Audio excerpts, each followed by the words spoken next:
So माझी screen मी present करतेय.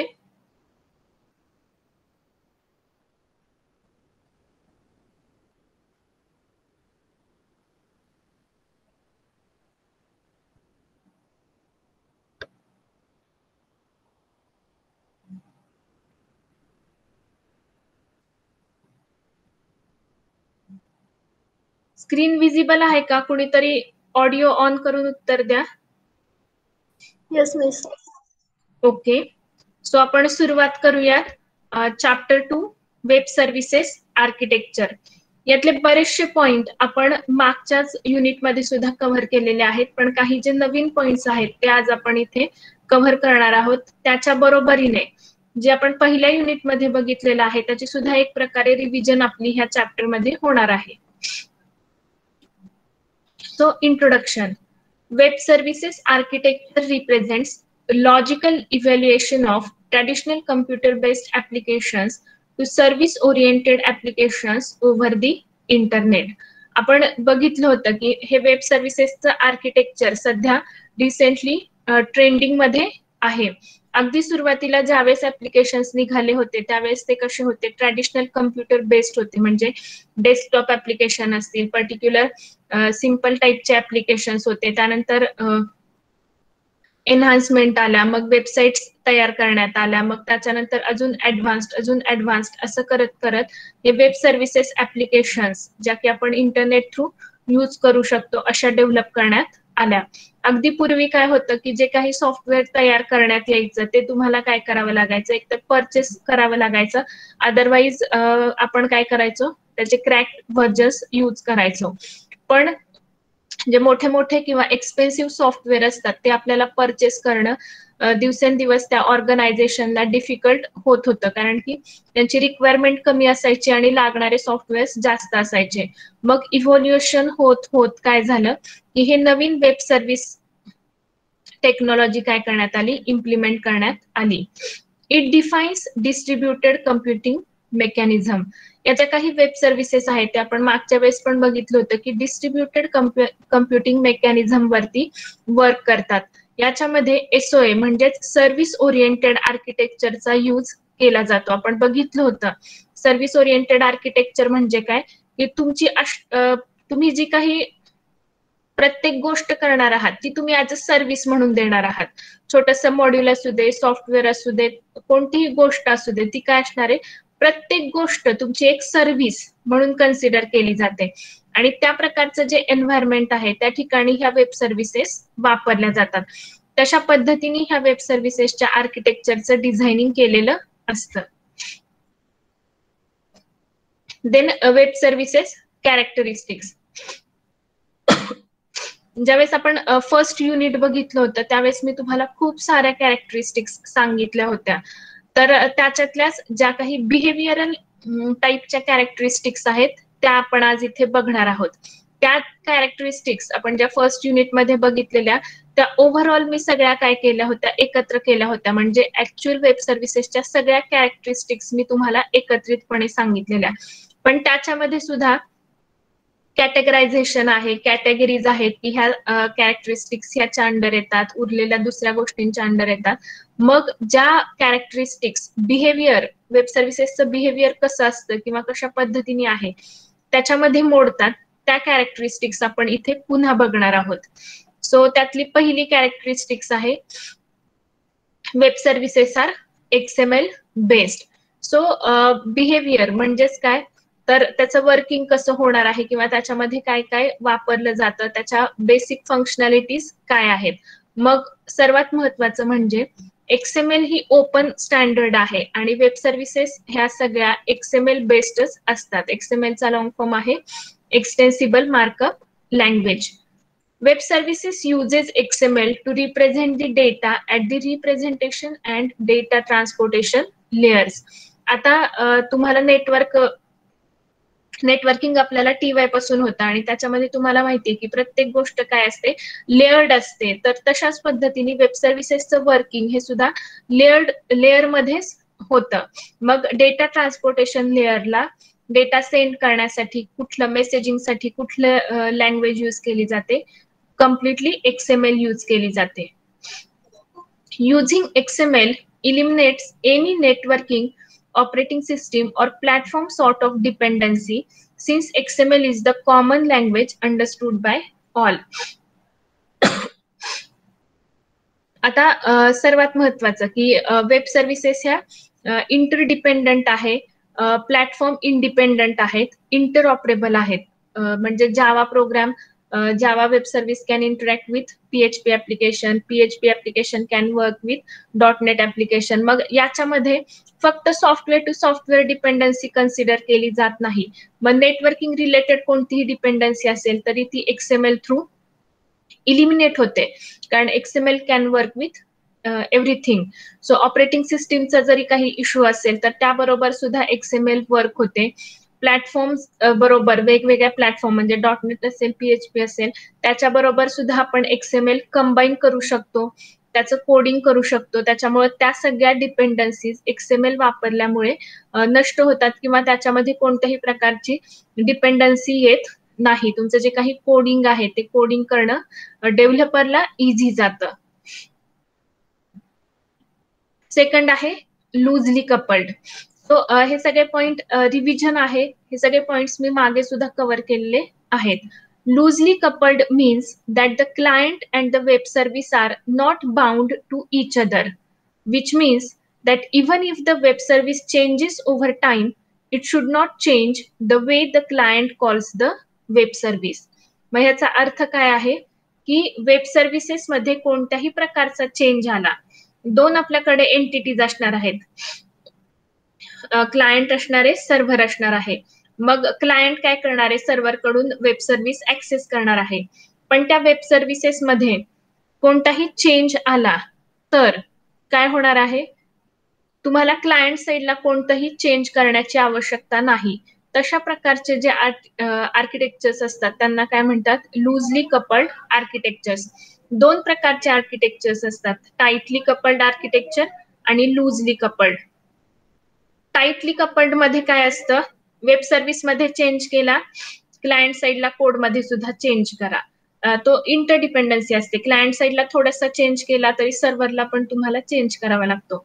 पण ज्यावेळेस आपण लूजली कपल्ड आर्किटेक्चर्स म्हणतो त्यावेळेस एक गोष्ट लक्षात कायम ठेवायची की त्यांचे जे काही डिपेंडन्सी असते ती एकमेकांवरती नसते. They are separate functions, they are separate modules. म्हणजे एखाद्या मॉड्यूल मध्ये सुद्धा काही एरर आली तरी इतर मॉड्यूल्स वरती त्याचा अजिबात इफेक्ट होत नाही, तर त्याला म्हणतात लूजली कपल्ड. बऱ्याचदा तुमचे जे काही इंटरव्ह्यूज होतात, ज्यावेळेस तुम्ही आता कॅम्पसला जाल त्यावेळेस हे लूजली कपल्ड आर्किटेक्चर्स म्हणजे काय, टाइटली कपल्ड आर्किटेक्चर्स म्हणजे काय, याच्यावरती हमखास क्वेश्चन असतो. आणि त्याचा बेसिक तुम्हाला जर माहित असेल तर तुम्ही त्या प्रश्नाचं व्यवस्थित उत्तर देऊ शकता. Adopting a loosely coupled architecture tends to make software systems more manageable and allows simpler integration between different systems. मग आता हे लूजली कपल्ड आर्किटेक्चर जर एखाद्या कंपनीने, एखाद्या ऑर्गनायझेशनने अडॉप्ट केले तर सर्वात महत्वाचं काय आहे की ती जी काही सिस्टीम आहे त्यांची ती मॅनेज करायला सोपी जाते. जसं मी आता सांगितलं की सपोज 4-5 कंपोनंट्सनी ती तयार झालेली आहे आणि एका कंपोनंट मध्ये एरर असेल तरी बाकीचे 4 स्मूथली वर्क होणार आहेत. दुसऱ्या कंपोनंट मध्ये वर्क आली तरी उरलेले स्मूथली वर्क होणार आहेत. त्याच्यामुळे ह्या ज्या काही सिस्टीम्स असतात लूजली कपल्ड त्या मॅनेज करायला अतिशय इझी असतात. आणि जर आपल्याला एखाद्या वेगळ्या सिस्टीम मध्ये पण आपल्याला ते इंटिग्रेट करायचं आहे, इंटिग्रेट करणं म्हणजे काय, इनकॉर्पोरेट करणं किंवा कंबाईन करणं. मग एखादी सिस्टीम आहे त्याच्यामध्ये आपल्याला नवीन वेब सर्व्हिस इनकॉर्पोरेट करायची आहे तर मग हे लूजली कपल्ड आर्किटेक्चर्स असल्यामुळे ती ऍड करणं इझी आहे. एक ऍड करू शकतो, 2 ऍड करू शकतो, हवं तेव्हा त्या रिमूव्ह सुद्धा करू शकतो आणि त्याच्याने इतर सिस्टीम वरती कोणताही फरक पडत नाही. त्यामुळे आपल्या ज्या काही वेब सर्व्हिसेस असतात त्यांची महत्वाची कॅरेक्टरिस्टिक्स काय आहे, they are loosely coupled. Next आहे सिंक्रोनस और असिंक्रोनस फंक्शनॅलिटी. ही सुद्धा वेब सर्व्हिसेसची एक बिहेवियरल कॅरेक्टरिस्टिक्स आहे. So what is synchronicity? Synchronicity refers to the binding of the client to the execution of the service. ठीक आहे, क्लायंट कशा पद्धतीने सर्व्हिस एक्झिक्यूट करणार आहे त्याला काय म्हणायचं आहे, सिंक्रोनसिटी. मग सिंक्रोनस आणि असिंक्रोनस याच्यामध्ये फरक काय आहे, तर सिंक्रोनस ऑपरेशन्स मध्ये काय होतं, क्लायंट वेब सर्व्हिसला कॉल करणार, कॉल केल्यानंतर त्या वेब सर्व्हिसेसचं जे काही काम आहे ते पूर्ण होईपर्यंत क्लायंट काय करतो, वेट करतो. मग तो वेब सर्व्हिसेस एक्झिक्यूट झाल्यानंतर जो काही रिझल्ट येतो तो मिळाल्यानंतर ती जी काही सिस्टीम आहे ती पुढची कामं करायला सुरुवात करते, त्याला काय म्हणतात, सिंक्रोनस ऑपरेशन्स. मग ह्याचं एक्झाम्पल द्यायचं झालं तर त्यांनी कुठलं सांगितलेलं आहे, read write operations. Read write operations हे सिंक्रोनस असतात. मग रीड राईट म्हणजे साधं एक्झाम्पल देते, आपण बँकेमध्ये गेलो किंवा एटीएम मध्ये मी पैसे काढण्यासाठी गेले, मी 10,000ची अमाऊंट काढण्यासाठी टाकली आणि जर माझं ट्रान्झॅक्शन, बऱ्याचदा बघा काय होतं की आपल्याला पैसे कट झाल्याचा मेसेज येतो पण ऍक्च्युअली आपल्याला त्या सिस्टीम मधून पैसे बाहेर येत नाहीत. मग अशा वेळेस पैसे कट झाल्याचा मेसेज आपल्याला आलेला असतो परंतु पैसे आपल्या हातात आलेले नसतात, एटीएम मध्ये ते आलेले नसतात. मग अशा वेळेस ते पैसे आपले निघून जातात का आपल्या अकाउंट मधून, तर नाही. ठराविक तासांनंतर, काही तासांनंतर काय होतं, आपली ती अमाऊंट पुन्हा रिव्हर्ट होते आणि आपल्या अकाउंट मध्ये बॅलन्स दिसतो. ठीक आहे, म्हणजे अशा काही एरर्स आल्यानंतर अशा गोष्टी तुमच्या बाबतीतही झालेल्या असतील. मग ह्या ठिकाणी ते सगळं सिंक्रोनस आहे त्याच्यामुळे आपले पैसे कुठेही जात नाहीत. सिंक्रोनस नसतं रीड राईट ऑपरेशन त्यांचं, तर काय झालं असतं की आपल्याला पैसे पण मिळाले नसते आणि खात्यातून पैसे गेले असते, असं होत नाही. पण ह्याचं बेस्ट एक्झाम्पल आपण हे सांगू शकतो की त्या ठिकाणी सिंक्रोनिसिटी असते, त्याच्यामुळे कोणतीही एरर आली तरी आपले पैसे खात्यातून जरी कट झालेले दिसले तरी पुन्हा काही तासानंतर ते आपल्या खात्यामध्ये आपल्याला दिसतात.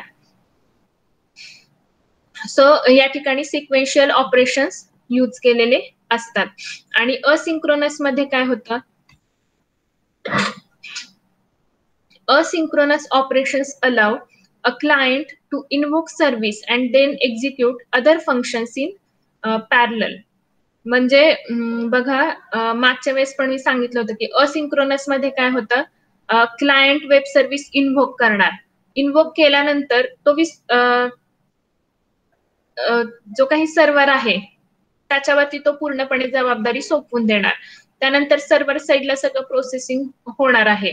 पण रिझल्ट यायची असिंक्रोनस मध्ये वाट पाहिली जात नाही. असिंक्रोनस सिस्टीम काय करतात, साइड बाय साइड जी काही दुसरी कामं आहेत, दुसरे टास्क आहेत ते काय करतात, परफॉर्म करतात. त्याच्यामुळे काय होतं की त्यांचा टाइम सेव्ह होतो किंवा तशा पद्धतीची त्या ठिकाणी रिक्वायरमेंट असते. आणि मग तिकडे प्रोसेसिंग पूर्ण झाल्यानंतर सिस्टीमला हवं तेव्हा तो रिझल्ट काय करतो, जनरेट करतो. सो हे काय झालं, असिंक्रोनस ऑपरेशन्स किंवा असिंक्रोनसिटी. सो अशा पद्धतीने जर आपण वेब सर्व्हिसेस बघितलं तर सिंक्रोनसिटी आणि असिंक्रोनसिटी ह्या दोन्हीही वेब सर्व्हिसेसच्या कॅरेक्टरिस्टिक्स आहेत. म्हणजे तुमच्या कस्टमरची रिक्वायरमेंट काय आहे, क्लायंटची काय रिक्वायरमेंट आहे किंवा तो डेव्हलपर कशा पद्धतीने कोड लिहिणार आहे त्याच्यावरती ह्या गोष्टी डिपेंडंट आहेत. म्हणजे सिंक्रोनसली यूज केलंय का असिंक्रोनसली यूज केलेलं आहे.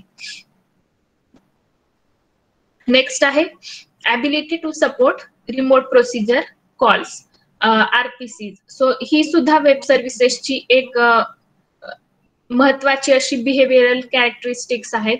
तर ज्या काही आपल्या वेब सर्व्हिसेस आहेत त्या सगळ्या आपल्या XML बेस्ड आहेत, यासाठी XML बेस्ड प्रोटोकॉल वापरले जातात.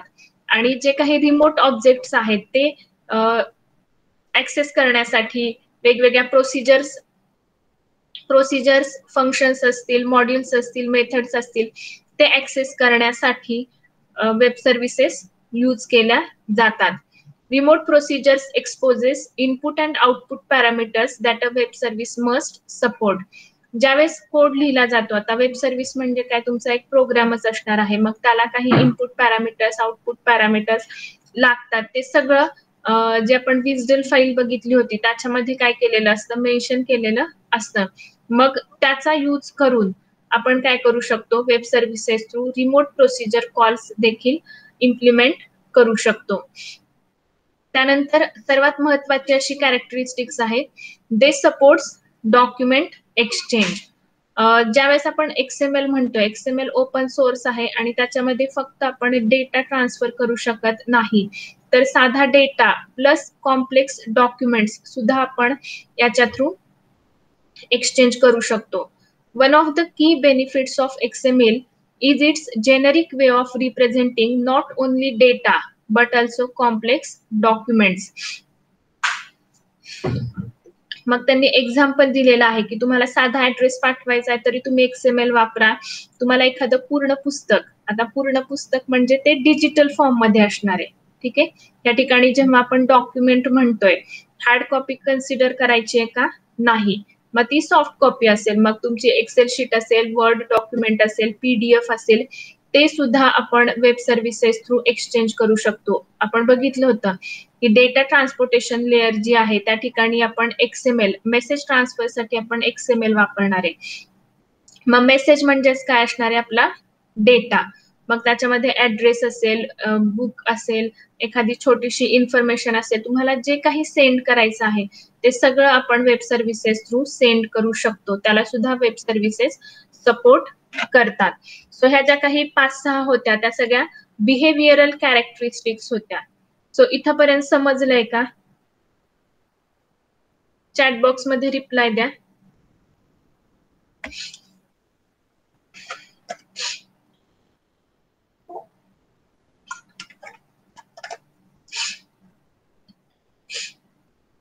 या कॅरेक्टरिस्टिक्स आपण पहिल्या चॅप्टर मध्ये मी कव्हर केल्या होत्या, पण त्याचं जे काही गोष्टी इकडे पण आहेत. सो काही पॉइंट्स जे आहेत ते रिपिटेटिव्ह आहेत, पण त्यांनी तुमची रिव्हिजन होईल आणि क्वेश्चन्स कसे येतात त्याच्यावरती सुद्धा तुम्हाला उत्तर लिहायचं आहे.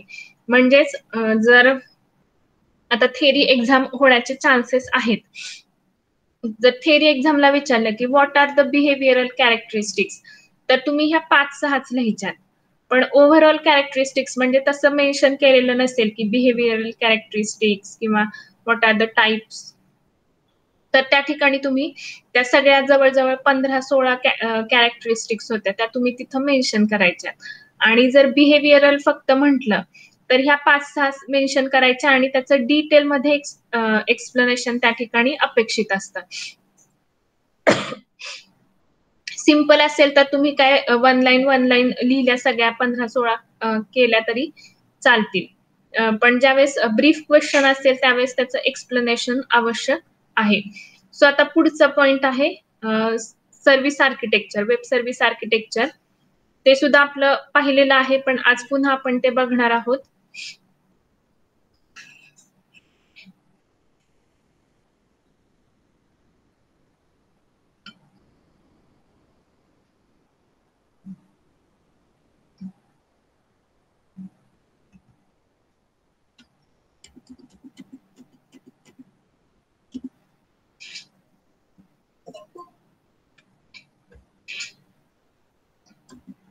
Web service architecture. सो ही डायग्राम आहे, इथे बघू शकता तुम्ही. Service requester. सो या ठिकाणी मी अजून काही पॉइंट्स ऍड करते.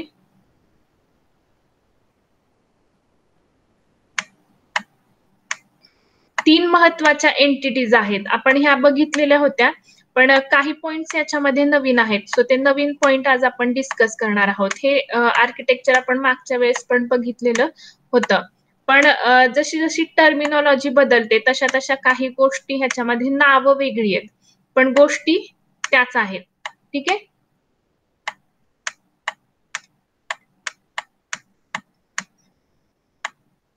ओके. सो 3 महत्वाच्या एंटिटीज आपण या डायग्राम मध्ये बघतोय. वेब सर्व्हिसेस, रोल्स, ऑपरेशन्स आणि आर्टिफॅक्ट्स. सो आपण बघितलं होतं 3 रोल होते, 3 ऑपरेशन्स होते आणि 3 आर्टिफॅक्ट्स होते.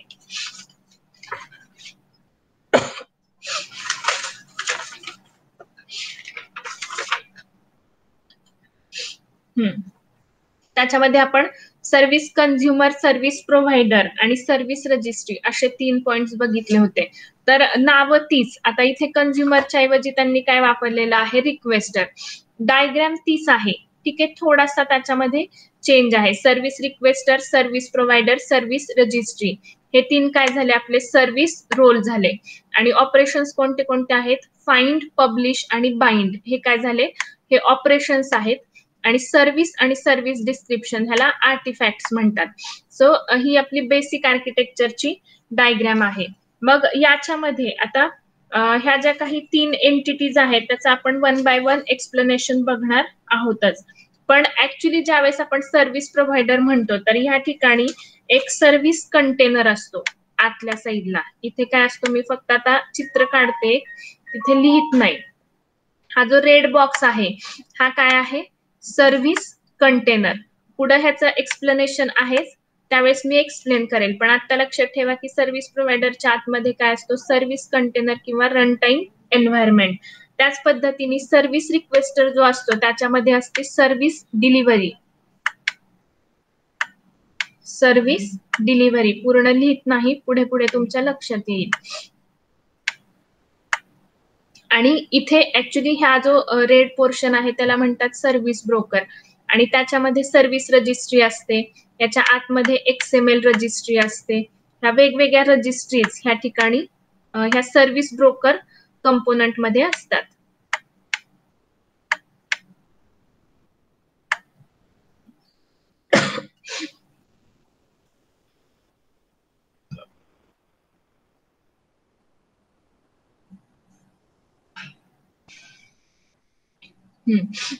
ठीक आहे. सो ह्यातले हे पॉइंट्स आपण बघितलेले होते, सर्व्हिस रिक्वेस्टर, सर्व्हिस प्रोव्हायडर आणि सर्व्हिस रजिस्ट्री.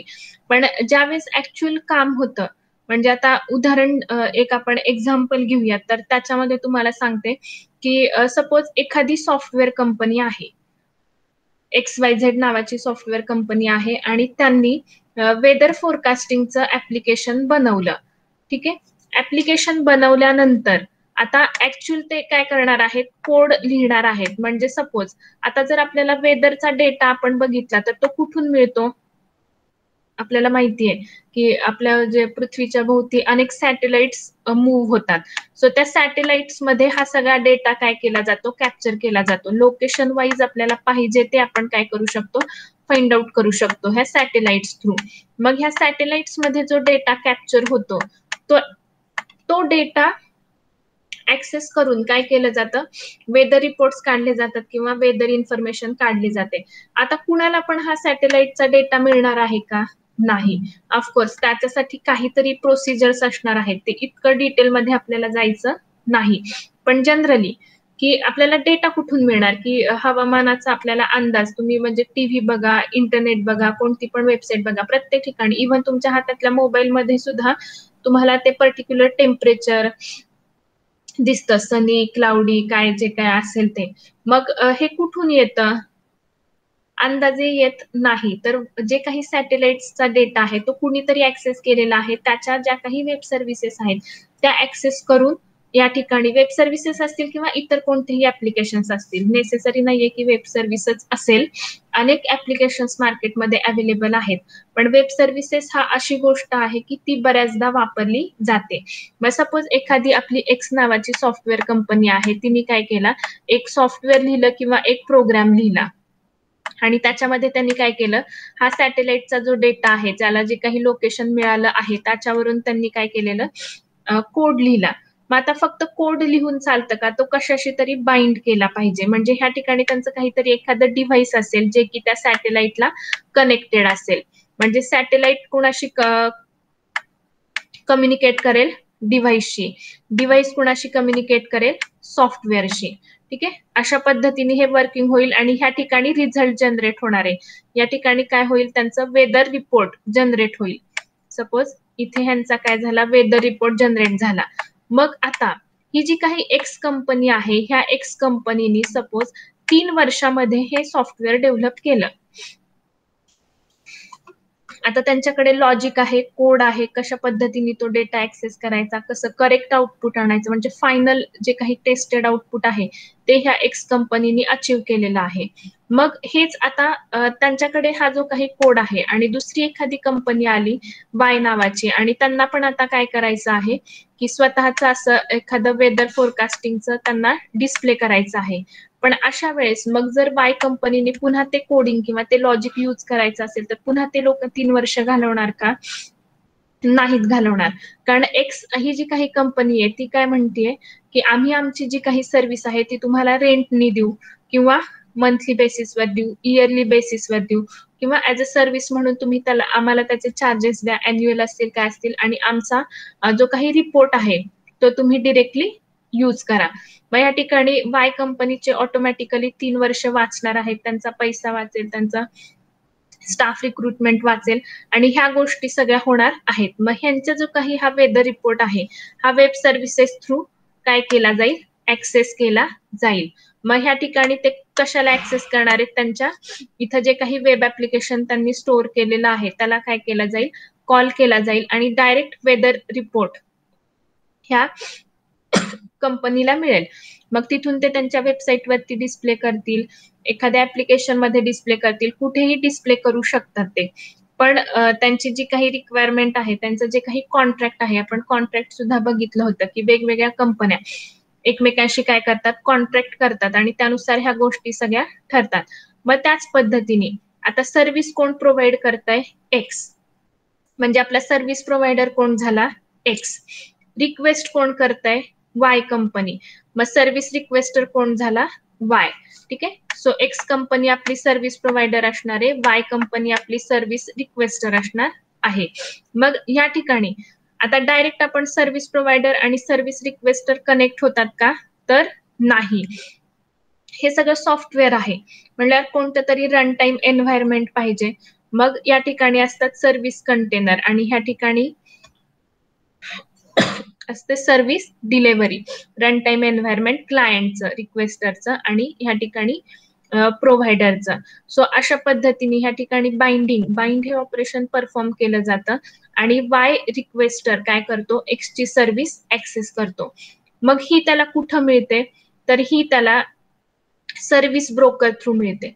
सर्व्हिस ब्रोकर म्हणजेच काय? इथे सर्व्हिस रजिस्ट्री असणार आहे, एक्सएमएल रजिस्ट्री असणार आहे. ज्यावेळेस एखाद्या कंपनीकडे सर्व्हिस आहे, सर्वात महत्वाचं काय? एखाद्या वायला एखादी सर्व्हिस हवी आहे पण तो प्रोव्हाइड करणारा कुणीतरी पाहिजे. मग ते कुठं शोधायचं? तर ह्या सर्व्हिस ब्रोकर मध्ये ते शोधलं जातं. या ठिकाणी सर्व्हिस आणि सर्व्हिस डिस्क्रिप्शन दोन्ही सर्व्हिस प्रोव्हायडर तयार करतो. पण सर्व्हिस डिस्क्रिप्शन हे ह्या सर्व्हिस रजिस्ट्री मध्ये काय केलं जातं? पब्लिश केलं जातं आणि त्यासाठी काय वापरलं जातं? विजडल फाईल आणि UDDI. याचं डिटेल आपण पुढे बघणारच आहोत. आणि या ठिकाणी फाइंड ऑपरेशन वापरून हा सर्व्हिस रिक्वेस्टर काय करणार आहे? पर्टिक्युलर सर्व्हिस फाइंड आउट करणार आहे. ज्या पद्धतीने एक्सने दिलं त्याच पद्धतीने कदाचित पी कंपनीचं पण तशा पद्धतीची वेब सर्व्हिस असू शकते, क्यू कंपनीची सुद्धा असू शकते. मग त्यातली जी वायला फिजिबल असेल तो ती काय करू शकतो? ऍक्सेस करू शकतो. सो हे बेसिक स्ट्रक्चर आहे वेब सर्व्हिस आर्किटेक्चरचं. सो वन बाय वन आता आपण त्याचे डेफिनेशन्स बघूयात, ज्या की तुम्हाला पुस्तकामध्ये दिलेल्या आहेत. The web services architecture is based upon the interactions between 3 roles: service provider, service registry and service requester. So ज्यावेळेस कोणतंही वेब सर्व्हिस आर्किटेक्चर घ्या त्याच्यामध्ये ह्या 3 एंटिटीज ह्या फिक्स्ड आहेत आणि ह्या तिन्ही मध्ये इंटरॅक्शन झाल्याशिवाय कोणतीही वेब सर्व्हिस ऍक्टिव्हली काम करत नाही. या ज्या काही 3 एंटिटीज आहेत ह्या 3 एंटिटीज मध्ये इंटरॅक्शन होण्यासाठी 3 ऑपरेशन्स वापरले जातात: पब्लिश, फाइंड आणि बाइंड. जे आपण बघितलं होतं की सर्व्हिस प्रोव्हायडर काय करणार आहे? त्याची सर्व्हिस पब्लिश करणार आहे. सर्व्हिस रिक्वेस्टर ती सर्व्हिस शोधणार आहे आणि ती त्याला शोधल्यानंतर त्याच्यामध्ये जे कॉन्ट्रॅक्ट असतं त्या कॉन्ट्रॅक्टच्या बेसिसवरती बाइंड ऑपरेशन परफॉर्म केलं जातं रिक्वेस्टर आणि प्रोव्हायडर मध्ये. ठीक आहे. सो ह्या झाल्या 3 operations. Together these roles and operations act upon the web service artefacts, the web service software module and it's description. मग 2 आर्टिफॅक्ट्स आहेत, वेब सर्व्हिस सॉफ्टवेअर मॉड्यूल आणि त्याचं डिस्क्रिप्शन. हे सगळं वेब सर्व्हिसेस ह्या सेल्फ कंटेंट असतात, सगळं काही त्या वेब सर्व्हिसेस मध्ये स्टोअर केलेलं असतं. In a typical scenario, a service provider hosts a network accessible software module that is implementation of a web service. The service provider defines a service description for the web service and publishes it to service registry. So हे सगळं मी तुम्हाला आता explain केलेलं आहे की service provider जो आहे त्याच्यामध्ये काय असणार आहे, नेटवर्क ऍक्सेसेबल सॉफ्टवेअर मॉड्यूल. आताच मी सांगितलं की सगळं काय, एक तर प्रोग्राम असणारे, सॉफ्टवेअर असणारे, नाही तर सॉफ्टवेअर मॉड्यूल असणार आहे. आणि त्याच्यामध्ये काय केलं जातं, सर्व्हिस डिफाईन केली जाते, त्याचं डिस्क्रिप्शन लिहिलं जातं आणि त्या सर्व्हिस रजिस्ट्रीमध्ये ते पब्लिश केलं जातं. पब्लिश करणं म्हणजे काय की त्या ठिकाणी स्टोअर करणं. थोडक्यात जशी आपली टेलिफोन डिरेक्टरी असते की ह्याचा हा टेलिफोन ऍड्रेस, ह्याचा टेलिफोन ऍड्रेस, पुढे ऍड्रेस, ईमेल, मोबाईल, तशाच पद्धतीने ह्या सर्व्हिसेस रिलेटेड जे काही इन्फॉर्मेशन असते ती त्या रजिस्ट्रीमध्ये मेन्शन केलेली असते. त्यानंतर service requester uses find up operation to retrieve the service description locally or from the service registry and uses service description to bind with the service provider and invoke or interact with the web service implementation. So हे सुद्धा मी तुम्हाला explain केलंय की service requester काय करणार आहे, service description service registry मध्ये शोधणार आहे, तिथे त्याला मिळाल्यानंतरच बाइंड ऑपरेशन काय केलं जातं, परफॉर्म केलं जातं. Service provider and service requester roles are logical construct and a service can exhibit characteristics of both. हे सगळे लॉजिकल कन्स्ट्रक्ट आहेत. ऍक्च्युअल मध्ये तिथे सर्व्हिस प्रोव्हायडर आणि सर्व्हिस रिक्वेस्टर म्हणजेच काय आहे, त्या ठिकाणी सॉफ्टवेअर आहेत, रन टाइम एन्व्हायरमेंट्स आहेत आणि त्याच्या थ्रू हे जे काही वेब सर्व्हिसेस आहेत त्या वर्क होतात. मग roles in a web service architecture. So हे पॉइंट्स आपण बघितलेले, पुन्हा एकदा बघूयात. सर्व्हिस प्रोव्हायडर,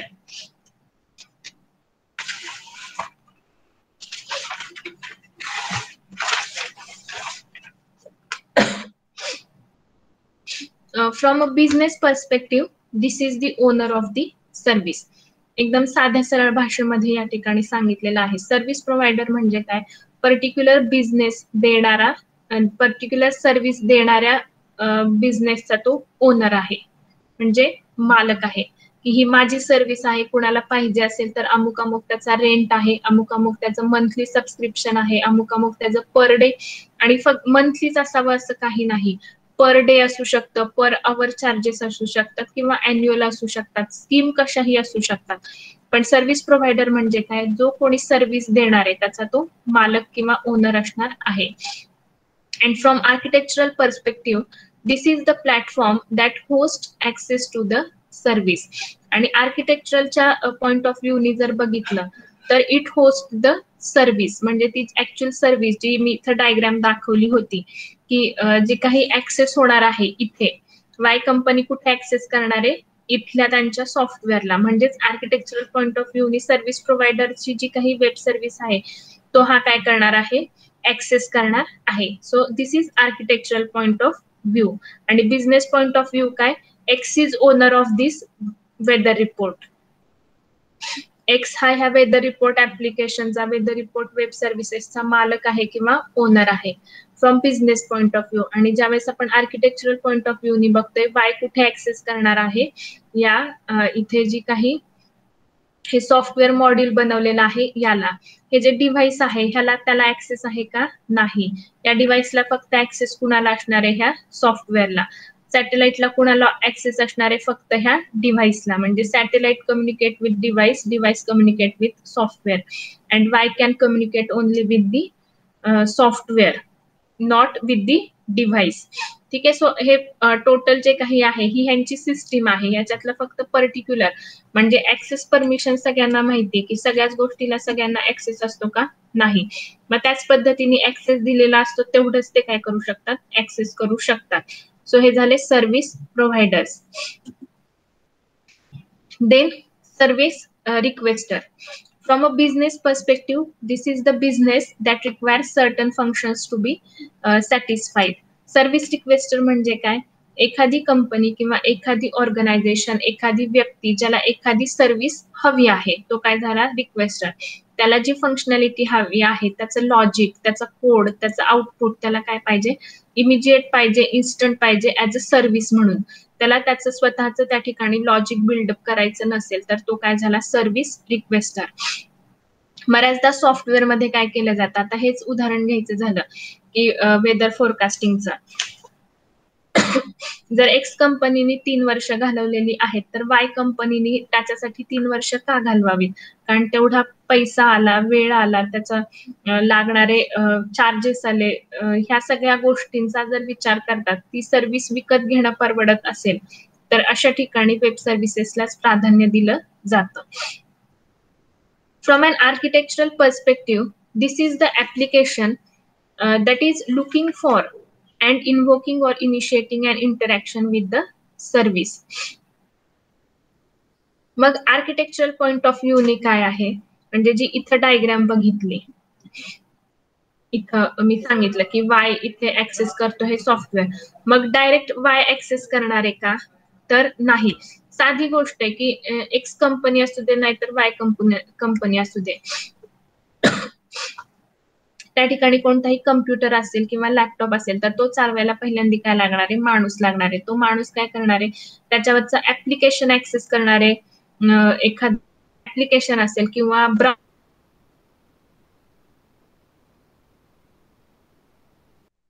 कनेक्टिव्हिटी होणार आहे.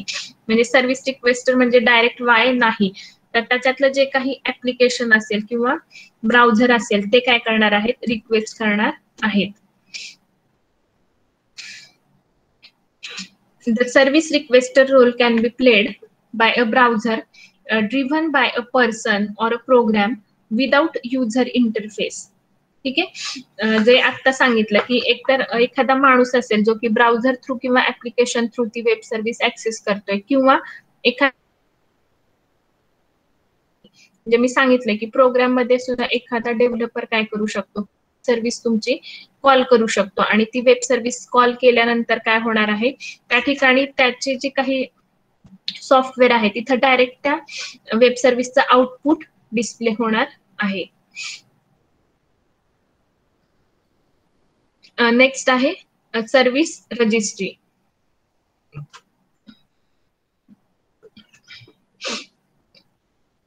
This is a searchable registry of service descriptions where service providers publish their service descriptions. So आता सांगताना फक्त मी एक्स ह्या कंपनीचं उदाहरण दिलं, पण मी म्हटलंय जसं पी ची असेल, क्यू ची असेल, आर ची असेल, there are n number of service providers आणि त्या सगळ्यांची लिस्ट ही ह्या सर्व्हिस रजिस्ट्री मध्ये असते. Service requesters find services and obtain binding information in the service descriptions. For services during development for static binding or during execution for dynamic binding. जे आपण bind operation बघितलं की सर्व्हिस रजिस्ट्री मध्ये ज्यावेळेस find 3 operations आहेत, publish, find आणि bind. So ज्यावेळेस find operation through एखादा क्लायंट एखादी वेब सर्व्हिस कॉल करणार आहे तर ती पुन्हा 2 पद्धतीने इम्प्लिमेंट केली जाईल, स्टॅटिकली किंवा डायनॅमिकली. ठीक आहे. सो ते कशा पद्धतीचं आहे ते त्या डिस्क्रिप्शन मध्ये दिलेलं असतं. सगळं काही त्या डिस्क्रिप्शन मध्ये, त्या विजडल फाईल मध्ये दिलेलं असतं आणि त्या पद्धतीनेच त्याचं एक्झिक्युशन केलं जातं.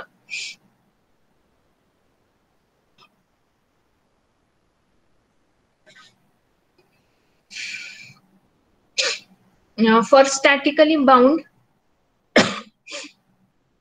requester, the service registry is optional role in the architecture because the service provider can send description to the directly service requester.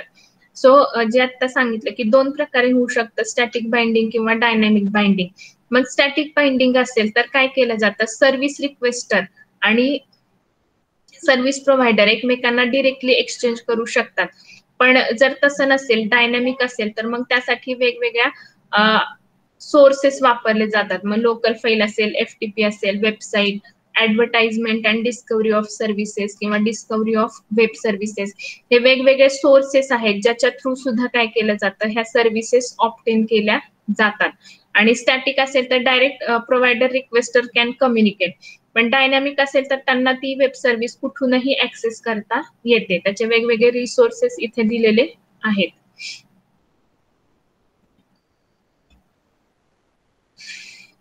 मग आता जे आपण बघितलं तर ते वेब सर्व्हिसेसचं आर्किटेक्चरच होतं, पण याच्यामध्ये सुद्धा 3 लॉजिकल कंपोनेंट्स आहेत, ते सुद्धा वेब सर्व्हिसेसचे कोर बिल्डिंग ब्लॉक्स म्हणून कन्सिडर केले जातात.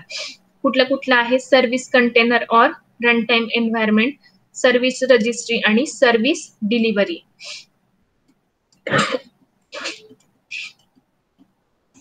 इथं मी जे सांगितलं होतं, सर्व्हिस कंटेनर और run time environment, service delivery आणि हे सर्व्हिस रजिस्ट्री. सो हे सगळे लॉजिकल कंपोनेंट्स आहेत. ऍक्च्युअल हे सगळे काय होतात, एकमेकांबरोबर कनेक्ट होतात आणि वर्क होतात. सो ते लॉजिकल आहेत. आपल्याला माहितीये की लॉजिकल आणि फिजिकल, लॉजिकल गोष्टी आपल्याला दिसतात का? नाही. ठीक आहे. मग सर्व्हिस कंटेनर म्हणजे काय? It act as the web service run time environment and host the service provider. Service प्रोव्हायडरला होस्ट करण्याचं काम, सर्व्हिस प्रोव्हायडर मध्ये हे काय असतात, एम्बेड केलेले असतात service container, and they act as a run time environment for providers. It defines web services runtime environment meant for client communication as a container of web service interfaces by exposing potential components of underlying applications. So हे statement जरी थोडेसे अवघड वाटत असले तरी साध्या सरळ भाषेमध्ये मी तुम्हाला सांगितलंय की ऍक्च्युअल हे काय असणार आहे, सॉफ्टवेअर असणार आहेत, मॉड्यूल असणार आहेत, प्लॅटफॉर्म्स असणार आहेत. त्याच्यामुळं जे काही अंडरलाईन त्याचे ऍप्लिकेशन्स आहेत त्याच्यावरती बरोबर ऍज अ इंटरफेस म्हणून त्या गोष्टी, हे कंटेनर्स काय केले जातात, वापरले जातात. आणि they are used for client communication, म्हणजे क्लायंट बरोबर कम्युनिकेट करण्यासाठी ऍक्च्युअल कशाचा यूज केला जातो, सर्व्हिस कंटेनर्सचा और रन टाइम एन्व्हायरमेंटचा. Service registry, so it act as a broker providing facility to publish and store the description of web services registered by the service providers. So मग अशीच मी सांगितलं होतं की त्या ठिकाणी सर्व्हिस रजिस्टर जे मेन्शन केलेलं होतं रेड ब्लॉकला, त्यालाच काय म्हणतात, सर्व्हिस ब्रोकर असं सुद्धा म्हणतात. आणि वेगवेगळ्या वेब सर्व्हिसेस पब्लिश करण्यासाठी, स्टोअर करण्यासाठी या सर्व्हिस रजिस्ट्रीचा, या लॉजिकल कंपोनंटचा यूज केला जातो. नेक्स्ट आहे सर्व्हिस डिलिव्हरी, जे की कशाला होस्ट करणार आहे, सर्व्हिस रिक्वेस्टरला. It act as a web services client run time environment by looking up services registries to find the required services and invoking them from the service provider. So हे run time environment असणारे client साइडचं, आणि याच्या through तो registry मध्ये search करणारे, find operation करणारे. मग तिथून त्याला वेब सर्व्हिस फाइंड आउट झाली की बाइंड ऑपरेशन साठी सुद्धा तो काय करणार आहे, या क्लायंट रन टाइम एन्व्हायरमेंटचाच यूज करणार आहे. सो अशा पद्धतीने हे 3 ज्या गोष्टी आहेत त्या लॉजिकल आहेत. त्यानंतर operations in a web service architecture, ते सुद्धा मी मगाशी व्यवस्थितपणे एक्सप्लेन केलेले आहेत की कोणतीही वेब सर्व्हिसेस असू दे त्याच्यामध्ये 3 ऑपरेशन्स आहेत, पब्लिश, त्यानंतर लुकअप ऑर फाइंड आणि बाइंड ऑर इन्व्होक. सो हे जे काही 3 ऑपरेशन्स आहेत ते एकतर सिंगल ऑपरेट होतात किंवा इटरेटिव्हली ऑपरेट होऊ शकतात. ठीक आहे. आणि त्याचं जे काही कम्युनिकेशन आहे डायग्राम थ्रू तुम्हाला क्लिअर झालेलं आहे की पब्लिश ऑपरेशन कुणामध्ये होतं, सर्व्हिस प्रोव्हायडर आणि सर्व्हिस ब्रोकर. त्यानंतर फाइंड ऑपरेशन कुणामध्ये होत आहे, सर्व्हिस रिक्वेस्टर आणि वरती काय होतं आपलं, सर्व्हिस ब्रोकर. आणि बाइंड आणि इन्वोक ऑपरेशन कुठं होतंय, सर्व्हिस रिक्वेस्टर आणि सर्व्हिस प्रोव्हायडर या दोघांच्या मध्ये हे ऑपरेशन परफॉर्म केले जातात. सो त्याचं डिटेल ह्या ठिकाणी मी सांगितलेलं आहे, तेच आहे जे मी तुम्हाला आता एक्सप्लेन केलेलं आहे. सो पब्लिश ऑपरेशन तरी सुद्धा एक रिव्हिजन म्हणून आपण बघूयात. To be accessible, a service description needs to be published so that service requester can find it. एखादी वेब सर्व्हिस ऍक्सेस होण्यासाठी ती वेब सर्व्हिस पब्लिश करणं खूप गरजेचं आहे. त्या वेब सर्व्हिसचं सर्व्हिस डिस्क्रिप्शन हे सर्व्हिस रजिस्ट्रीमध्ये काय केलं जातं, पब्लिश केलं जातं. मग ते कुठं पब्लिश केलं जातं हे त्या ऍप्लिकेशन नुसार डिपेंड असतं. त्यानंतर नेक्स्ट आहे फाइंड. फाइंड ऑपरेशन म्हणजे काय आहे, service requester retrieves service description directly और queries service registry for the type of service required. जो काही आपला सर्व्हिस रिक्वेस्टर आहे तो काय करणार आहे, फाइंड ऑपरेशन करणार आहे. मग तो डायरेक्टली सर्व्हिस डिस्क्रिप्शन शोधणार आहे किंवा क्वेरी करणार आहे.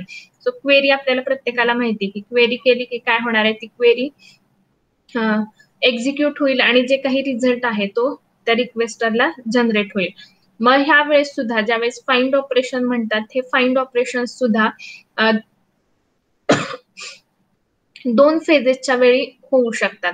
पहिलं म्हणजे डिझाईन टाइमला आणि दुसरं म्हणजे रन टाइमला.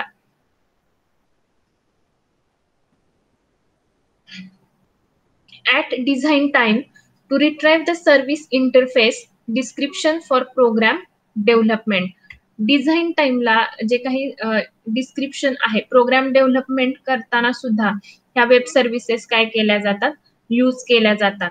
And at a runtime to retrieve the service binding and location description for invocation.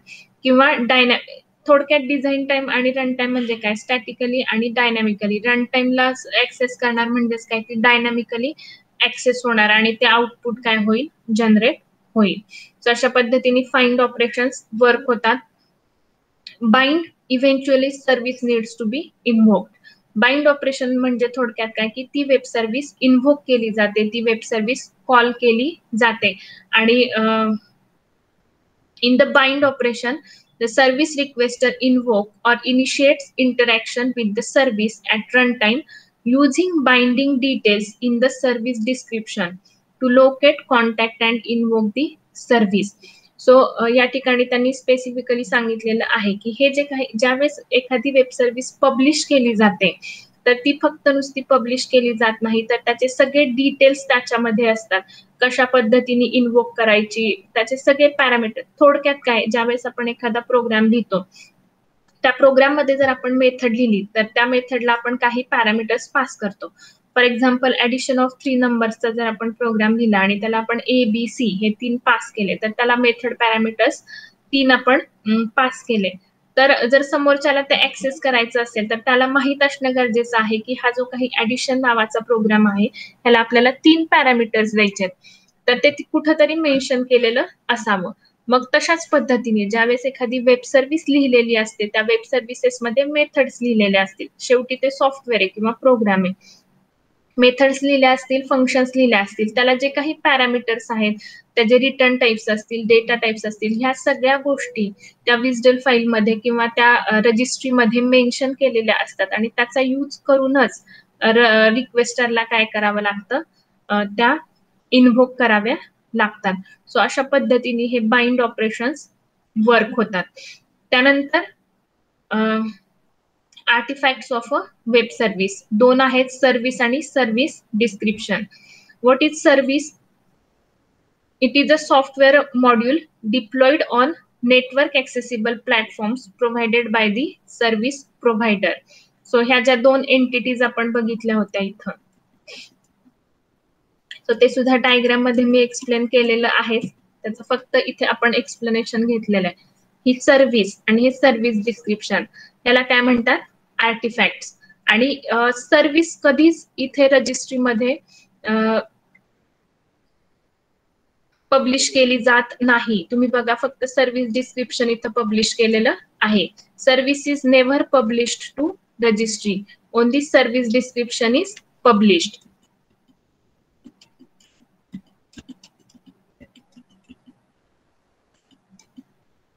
So what is service? It is a software module.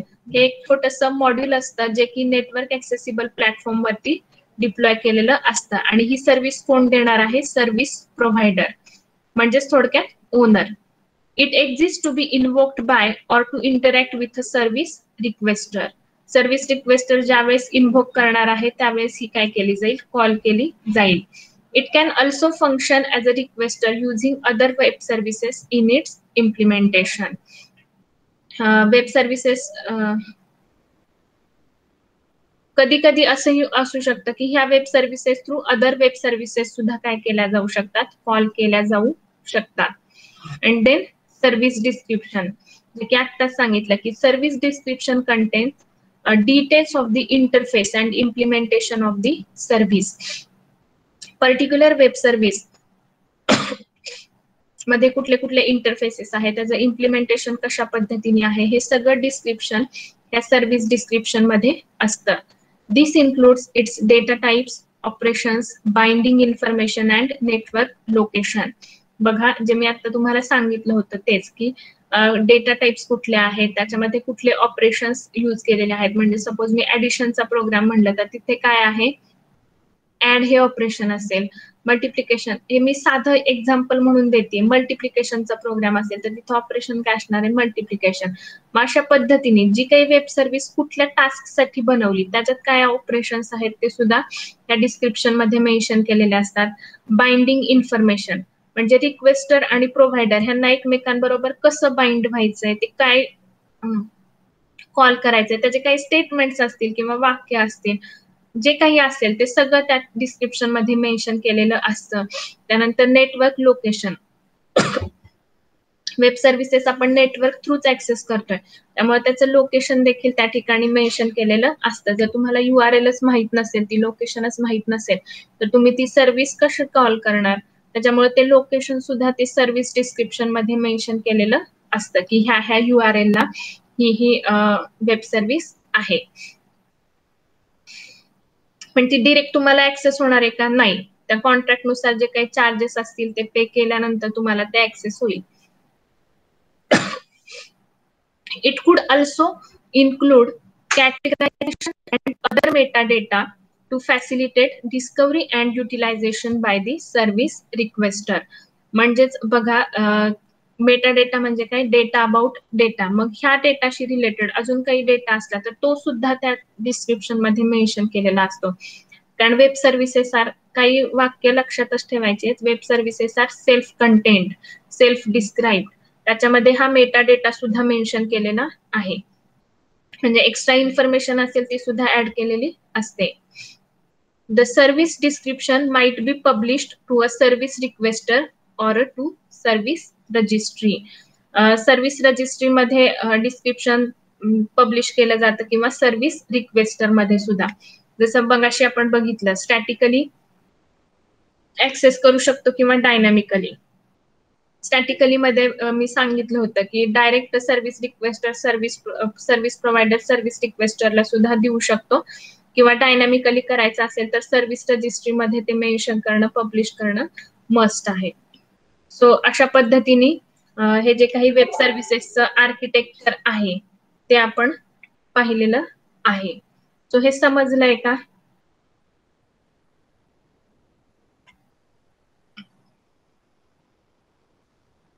Chat box मध्ये रिप्लाय द्या. Okay okay okay. त्यातला बराचसा part आपण cover केलेला, पण काही points नवीन होते आणि एक बराच गॅप झालाय त्याच्यामुळे रिव्हिजन पण झाली त्याच्यामुळं. ठीक आहे. सो आजच्या सेशनला आपण इथेच थांबूयात आणि जे नेक्स्ट सेशन आहे त्याला आपण आता पुढचा पॉइंट कव्हर करूयात. सो फॉर्मॅलिटी म्हणून तुमची नावं चॅट बॉक्स मध्ये टाईप करा आणि सेशन लेफ्ट केलं तरी चालेल.